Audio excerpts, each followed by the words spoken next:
قال الله تبارك وتعالى في القرآن المجيد والفرقان الحميد فليحذر الذين يخالفون عن أمره أن تصيبهم فتنة أو يصيبهم عذاب عليم۔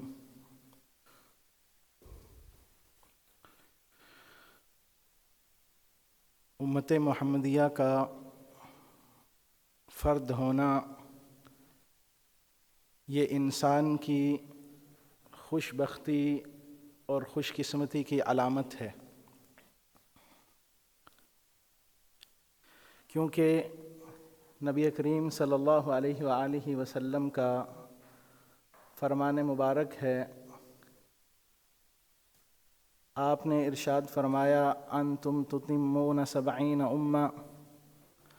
انتم خیرها و اکرمها علی اللہ تعالی،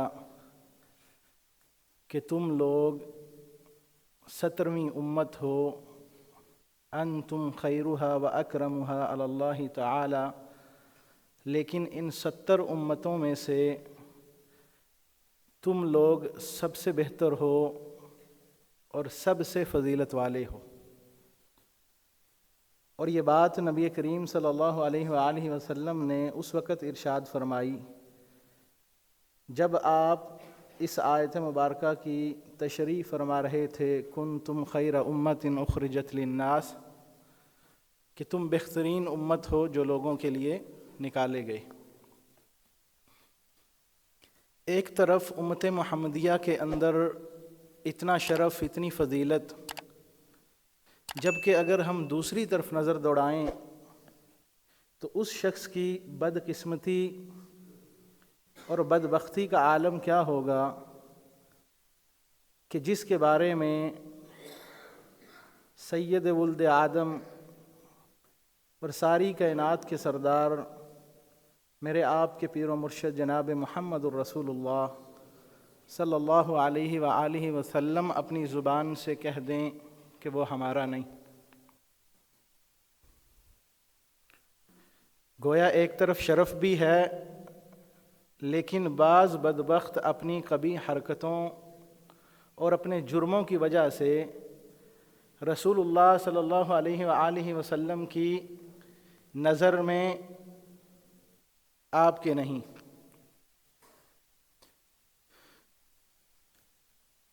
وہ کام کون سے ہیں، وہ اعمال کون سے ہیں،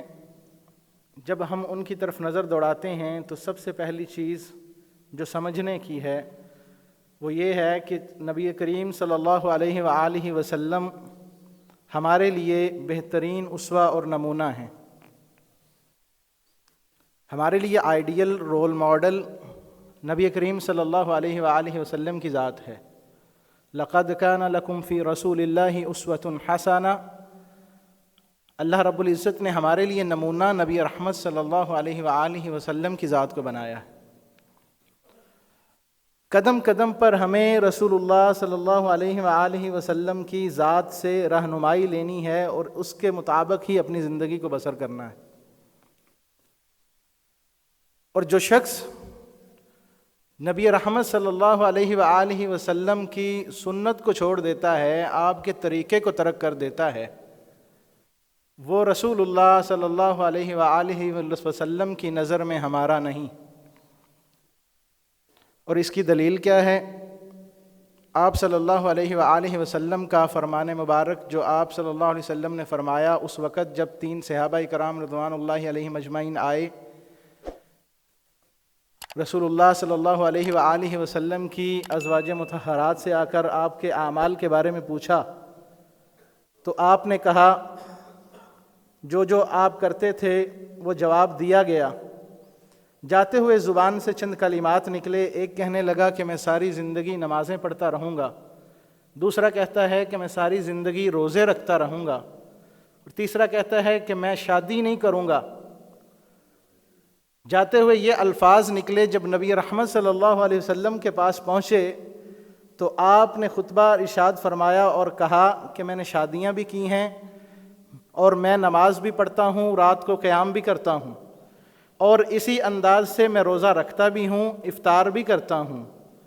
فمن راغب عن سنتی فلیس منی، جو میری سنت سے اعراض کرتا ہے، میرے طریقے کو چھوڑ کر کے کسی اور طریقے پر عمل کرتا ہے، فرمایا فلیس منی، وہ ہمارا نہیں۔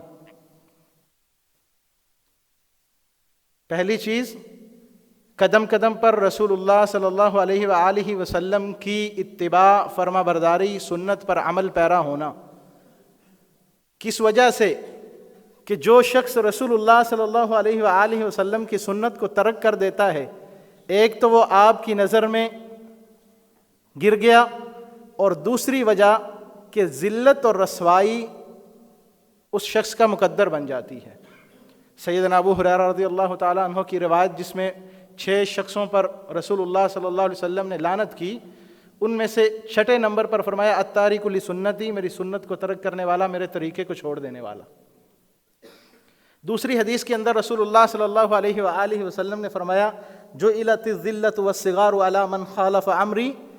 کہ جو میرے طریقے کو ترک کر دیتا ہے، میری سنت کو چھوڑ دیتا ہے،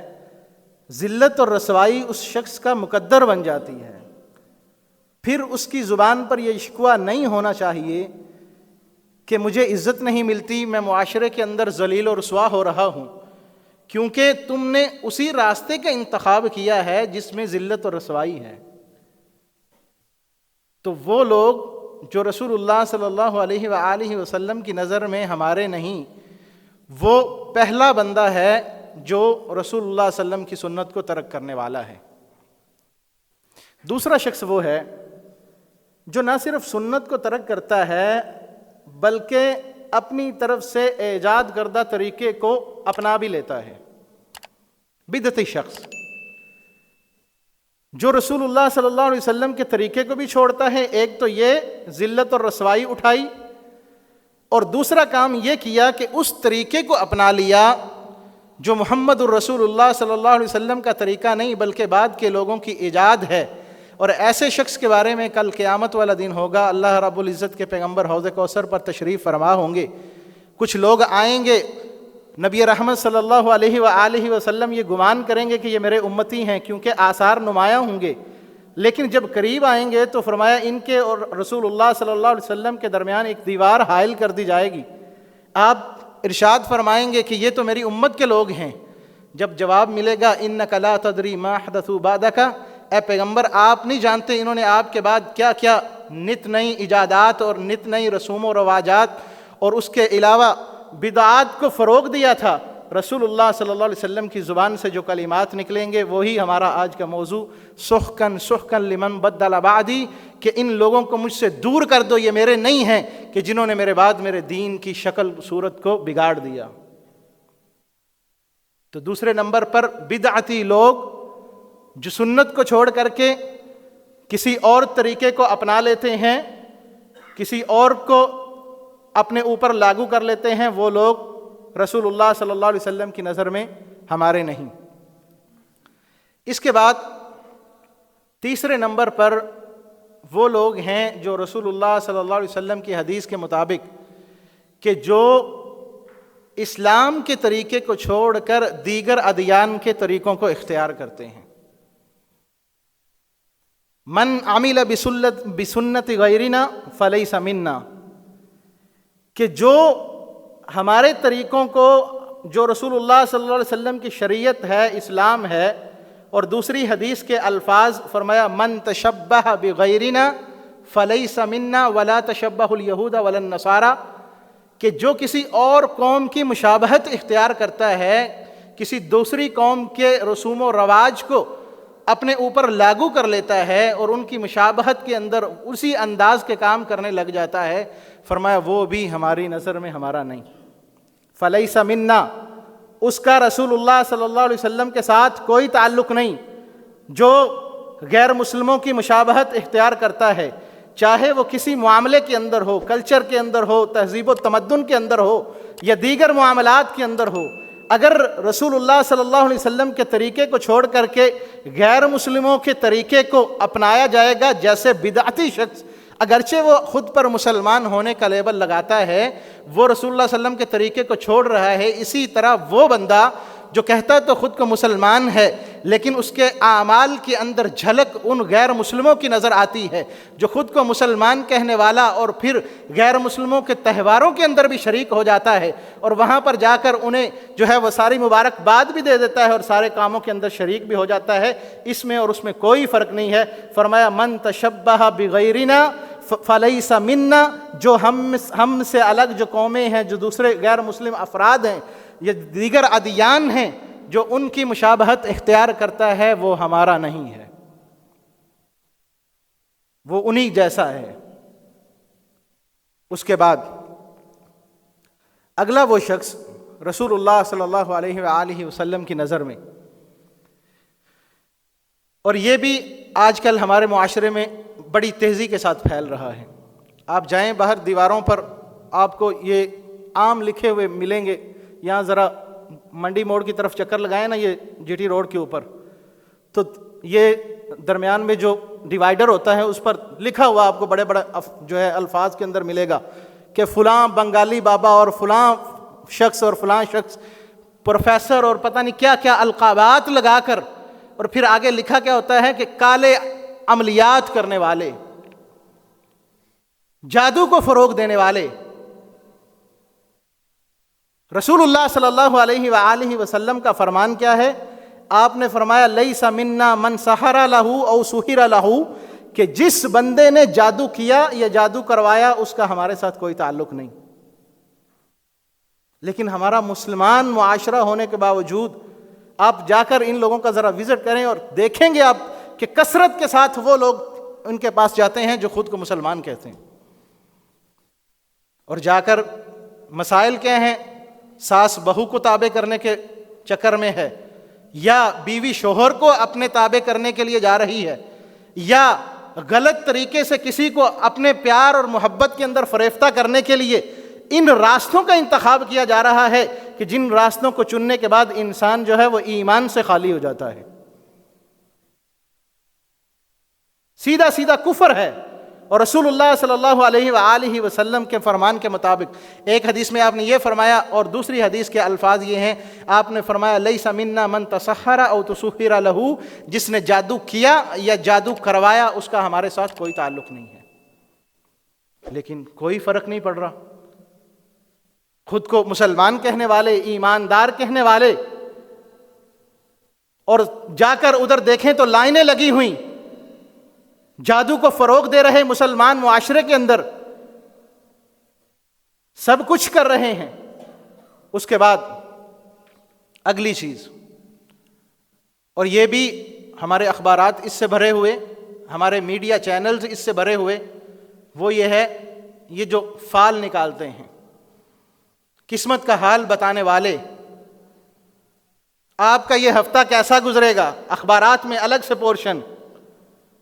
ٹی وی چینلوں پر بیٹھ کر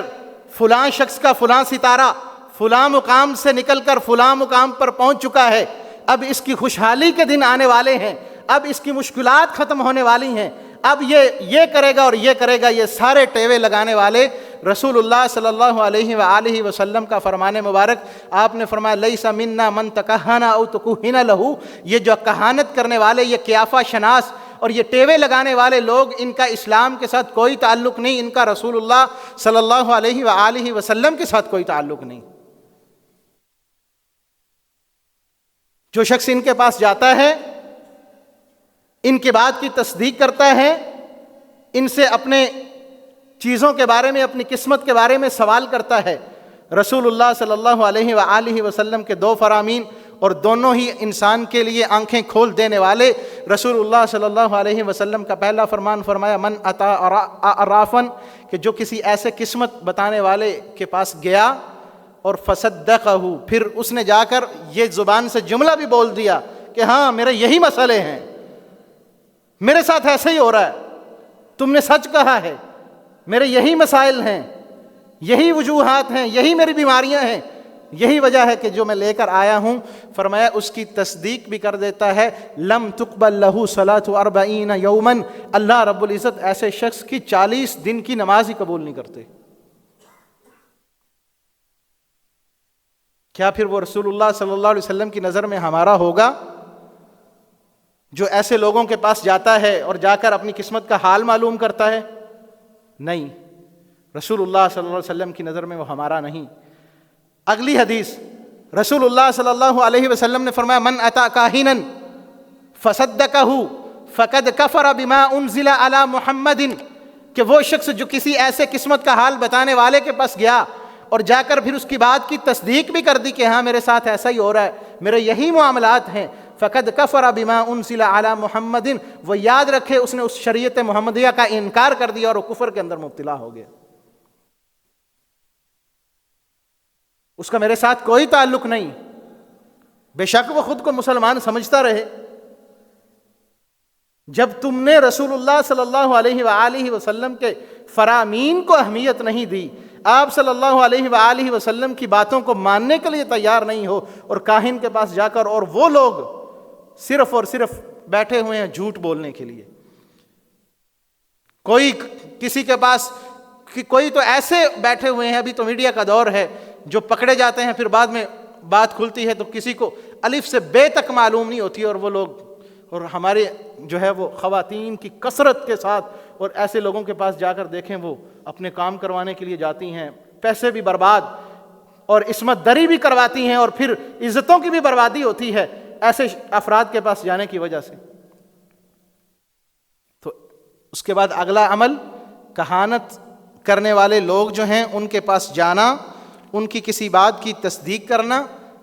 اس کا رسول اللہ صلی اللہ علیہ وسلم کے ساتھ کوئی تعلق نہیں، اور رسول اللہ صلی اللہ علیہ وسلم کی نظر میں وہ ہمارا نہیں۔ اس کے بعد ہے جو شخص بدشگونی لیتا ہے، گھر سے نکلا، زبان پر کلمات آئے، آج تو میرے ساتھ فلاں واقعہ ہو گیا، آج میرا دن پتہ نہیں کیسا گزرے گا، آج صبح صبح فلاں بندے کی شکل دیکھ لی ہے، آج تو پتہ نہیں دن کیسا جائے گا، فلاں کام ہو گیا تو پتہ نہیں میرا دن کیسا جائے گا۔ یہ جو بدشگونیاں لینے والے افراد ہیں، ان کا بھی رسول اللہ صلی اللہ علیہ وسلم کے ساتھ کوئی تعلق نہیں۔ اسلام نے ہمیں بہترین توکل دیا ہے، اللہ رب العزت کی ذات پر انسان توکل کر کے ہر وہ کام کر سکتا ہے جس کی طرف وہ ارادہ لے کر جا رہا ہے۔ ہاں، اگر کسی نے راستے میں یہ بدشگونی لے کر کے گھر واپس پلٹنا ہے تو یاد رکھے فقد اشرک، پھر وہ اللہ رب العزت کے ساتھ شرک کا ارتکاب کر رہا ہے۔ وہ شخص رسول اللہ صلی اللہ علیہ وسلم کی نظر میں ہمارا نہیں۔ اس کے بعد ڈاکہ زنی کرنے والے افراد، لوگوں کے مال کو لوٹنے والے، چاہے وہ تاوان کی صورت میں ہو، یہ جو اغوا برائے تاوان کرتے ہیں، یا کسی اور صورت کے اندر ہو، کسی بھی شخص کا مال لوٹنا، ڈاکہ ڈالنا، ایسے افراد جو یہ چوری اور رہزنی کا کام کرتے ہیں، ان کا بھی اسلام کے ساتھ کوئی تعلق نہیں، اور رسول اللہ صلی اللہ علیہ وسلم کی نظر میں وہ ہمارے نہیں۔ کس وجہ سے؟ آپ صلی اللہ علیہ وآلہ وسلم کا فرمان ہے من انتہب فلیس منا، جس نے کسی مسلمان کے مال کے اوپر ڈاکہ ڈالا، اس کو چوری کیا، اس پر قبضہ جمانے کی کوشش کی، وہ یاد رکھے کہ اس کا ہمارے ساتھ کوئی تعلق نہیں ہے، کیونکہ رسول اللہ صلی اللہ علیہ وآلہ وسلم کی نظر میں آپ کا فرمان مبارک ہے کہ مسلمان پر مسلمان کی 3 چیزیں حرام ہیں، اس میں ایک چیز مال ہے، اور جو کسی کے مال پر ناجائز قبضہ کرنے کی کوشش کرتا ہے، ڈاکہ ڈالتا ہے، وہ رسول اللہ صلی اللہ علیہ وآلہ وسلم کی نظر میں ہمارا نہیں۔ ایک تو ہے کہ یہ زبردستی ڈاکہ ڈالنا، جس طرح ہم اب دیکھتے ہیں گن پوائنٹ پر لوٹ لیا، اغوا برائے تاوان کر لیا، یا اس طرح کے جتنے بھی معاملات چوری ڈکیتی کے ہوتے ہیں، یہ ہیں۔ دوسرا ہے کسی چیز پر ناجائز قبضہ کرنا، ایک چیز آپ کی ہے ہی نہیں، اس کے جو ہے مالک اور دعوے دار بننا۔ آپ نے دیکھا ہوگا کئی ایسے ہیں جو اپنے رشتہ داروں کی، بہنوں کی چیزوں پر، ان کی وراثت پر قبضہ جما لیتے ہیں، اس پر دعوے دار بن جاتے ہیں۔ اسی طرح کوئی مکان خالی یا کوئی جگہ پلاٹ خالی پڑا ہوا تھا، اگرچہ وہ کسی دوسرے مسلمان کا ہے، لیکن یہ اس پر اپنا قبضہ جمانے کی کوشش کرتا ہے، دعویٰ یہ کرتا ہے کہ یہ میرا ہے، اس کا نہیں۔ رسول اللہ صلی اللہ علیہ وسلم کا فرمان مبارک ہے، آپ نے فرمایا من ادعا ما لیس لہ فلیس منا ولیتبوأ مقعدہ من النار،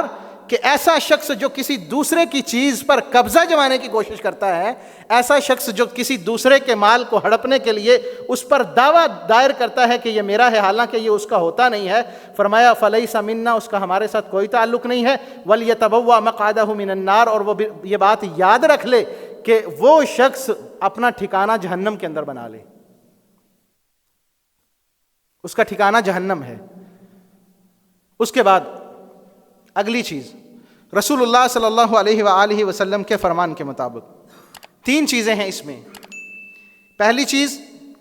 کہ بیوی کو شوہر کے خلاف بھڑکانا، دوسری چیز شوہر کو بیوی کے خلاف بھڑکانا، یہ ایک دوسرے کو ان کے خلاف باتیں کرنا یا ان کے خلاف جو ہے اس کی ذہن سازی کرنا۔ ایسے افراد کہ جو خاندان کے اندر ہوتے ہیں اور بیوی کو شوہر کے خلاف اور شوہر کو بیوی کے خلاف کہ یہ تو ایسی ہے، یہ ویسی ہے، یہ فلاں ہے اور یہ فلاں ہے، اور اسی طرح بیوی کو کہ آپ کے شوہر کے اندر یہ کمی ہے اور اس کے اندر یہ غلطی ہے اور یہ چیزیں ہیں، ایک دوسرے کے خلاف بھٹکانے والے لوگ رسول اللہ صلی اللہ علیہ وسلم کی نظر میں وہ اشخاص اور وہ افراد بھی ہمارے نہیں، کیونکہ یہ معاشرے کا امن و سکون برباد کر رہے ہیں۔ ایک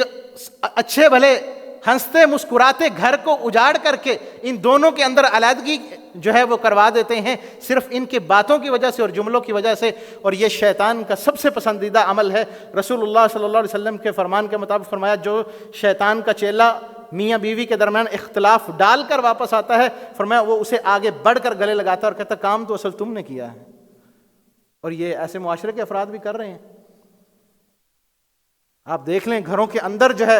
اور پھر اپنے رشتہ دار، بیٹی کا خامد کے ساتھ کوئی مسئلہ ہوا، وہ گھر آئی،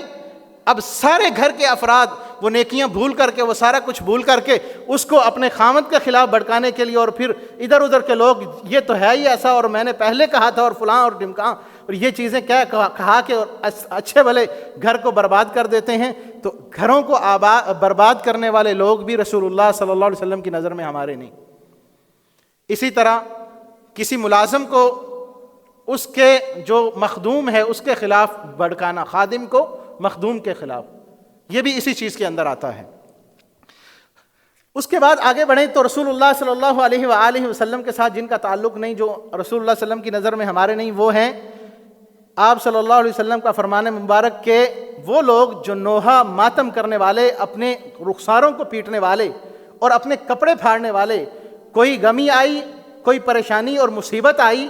یا گھر میں کسی کی فوتگی ہوئی اور یہ لوگ نوحہ ماتم کرنا شروع کر دیتے ہیں، فرمایا ان کا بھی میرے ساتھ کوئی تعلق نہیں، کیونکہ یہ جاہلیت کی رسم تھی، اور اس رسول اللہ صلی اللہ علیہ وسلم کی بعثت سے قبل باقاعدہ طور پر یہ کی جاتی تھی۔ جب کوئی فوت ہوتا، جب کوئی پریشانی ہوتی، باقاعدہ ماتم کرنے والی اور نوحہ کرنے والی بلائی جاتی اور وہ آ کر نوحے اور ماتم کرتی، جبکہ رسول اللہ صلی اللہ علیہ وسلم نے ان رسومات سے منع کیا اور اس سے روکا۔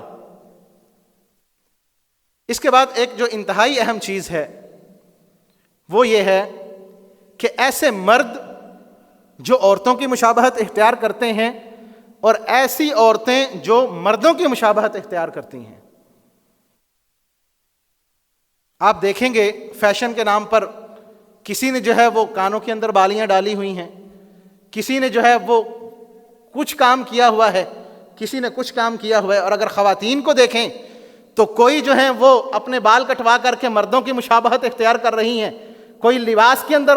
مردوں کی مشابہت اختیار کر رہی ہیں، اور مرد عورتوں کی مشابہت اختیار کر رہے ہیں۔ فرمایا ایسے مرد جو عورتوں کی مشابہت اختیار کرتے ہیں اور ایسی عورتیں جو مردوں کی مشابہت اختیار کرتی ہیں، یہ بھی رسول اللہ صلی اللہ علیہ وسلم کی نظر میں ہمارے نہیں، کیونکہ رسول اللہ صلی اللہ علیہ وسلم نے ان سے برات کا اعلان کیا ہے۔ پھر ایک اور چیز وہ معاشرے کے اندر بڑی زبان زد عام ہوتی ہے اور بزرگوں سے بھی ہم سنتے رہتے کہ سانپ کا اگر جوڑا ہو تو اس میں سے ایک کو قتل نہیں کرنا جی، وہ جو اس کے ساتھ والا جوڑے دار ہوتا ہے وہ اس سے بدلہ لینے کے لیے آ جاتا ہے۔ آپ صلی اللہ علیہ وسلم کا فرمان مبارک ہے من رعا حیۃ فلیقتلہ، کہ جو بندہ سانپ کو دیکھے اس کو قتل کرے، اگرچہ حرم کے اندر بھی ہو، حرم کی حدود میں بھی سانپ کو دیکھ کر کے قتل کرنے کا حکم ہے، لیکن فرمایا کہ جو بندہ اس کو اس نیت کے ساتھ فلم یقتلھا، جو بندہ اس کو اس نیت کے ساتھ یا اس ارادے کے ساتھ قتل نہیں کرتا کہ اس کا جوڑی دار آ کر اس کا بدلہ لے گا، فرمایا اس کا بھی اسلام کے ساتھ کوئی تعلق نہیں۔ اور یہ بہت بڑی عام ہے، آپ دیکھیں دیہاتوں کے اندر جا کر اور یا لوگوں کے اندر یہ بات زبانوں پر عام ہوتی ہے کہ جی جوڑی دار سانپ ہے تو اس کو آپ نے ایک قتل کر دیا، یہ تو دوسرا ہر سال آئے گا ڈسنے کے لیے، اور اگرچہ وہ وہاں نہ بھی پہنچے تو یہ فلاں ہوگا اور فلاں ہوگا۔ اس طرح کی باتیں کرنے والے بھی رسول اللہ صلی اللہ علیہ وسلم کی نظر میں ہمارے نہیں۔ یہ وہ چند اعمال ہیں، یہ چند چیزیں ہیں کہ جن کے کرنے کی بنیاد پر انسان جو ہے وہ رسول اللہ صلی اللہ علیہ وآلہ وسلم کی نظر سے ہٹ جاتا ہے، آپ صلی اللہ علیہ وسلم کی نظر میں وہ آپ صلی اللہ علیہ وسلم کا نہیں رہتا۔ اللہ ہمیں ان چیزوں سے بچنے کی توفیق عطا فرمائے۔ اقول قولی ھذا استغفر اللہ لی ولکم ولسائر المسلمین۔